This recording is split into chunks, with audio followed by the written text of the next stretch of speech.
À l'approche de la rentrée scolaire, de nouvelles questions se posent liées aux nouvelles technologies. Faut-il, oui ou non, autoriser l'utilisation de l'intelligence artificielle lors des examens? On a appris il y a quelques jours que le Danemark a décidé d'autoriser au bac, à partir de 2026, l'utilisation de l'intelligence artificielle. On va vous expliquer tout ça et surtout en parler avec vous, Antoine Vassas. Bonjour, merci Bonjour. d'avoir accepté notre invitation. Vous êtes rédacteur en chef vidéo du magazine L'Étudiant. Oui, avant de parler du Danemark et rentrer un peu plus dans le détail sur ce sujet, je voudrais savoir où on en est en France. Comment on utilise l'intelligence artificielle aujourd'hui à l'école? Alors, à l'école, déjà, c'est beaucoup plus répandu qu'on ne le croit. Parce qu'on est, alors ça varie selon si c'est des élèves ou des étudiants, mais on est entre 8 élèves sur 10 et 9 étudiants sur 10 à peu près qui utilisent l'IA. D'accord. Donc 90%, Ouais. Ouais. si on C'est énorme. pense en pourcentage, utilisent l'intelligence C'est artificielle. ça. Et les enseignants? Et les enseignants, on est plutôt autour de 20% en France. Quand même, Mm. ok. À comparaison, par exemple, aux États-Unis, c'est plutôt 60% des enseignants qui utilisent l'IA. Ok. C'est lié aux générations peut-être? Parce que plus on est jeune, plus on est en contact avec... C'est vrai que peut-être des professeurs plus âgés vont avoir peut-être un peu plus de mal à s'y mettre.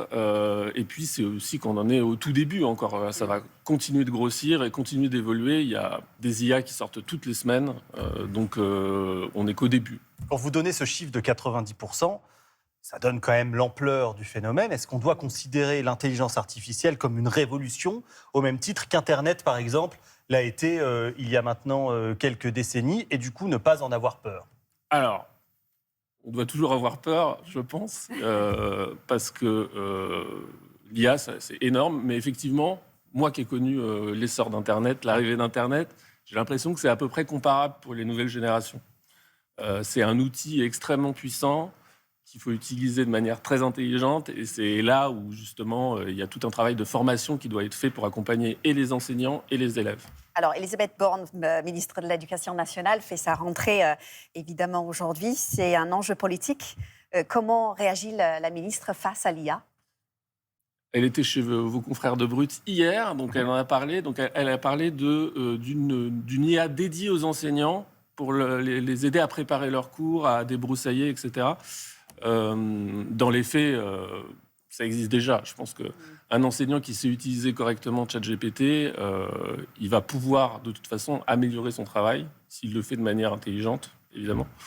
Et il y a aussi effectivement des formations qui vont arriver cette année pour les élèves de 4e et de seconde, et sur la base du volontariat pour les autres.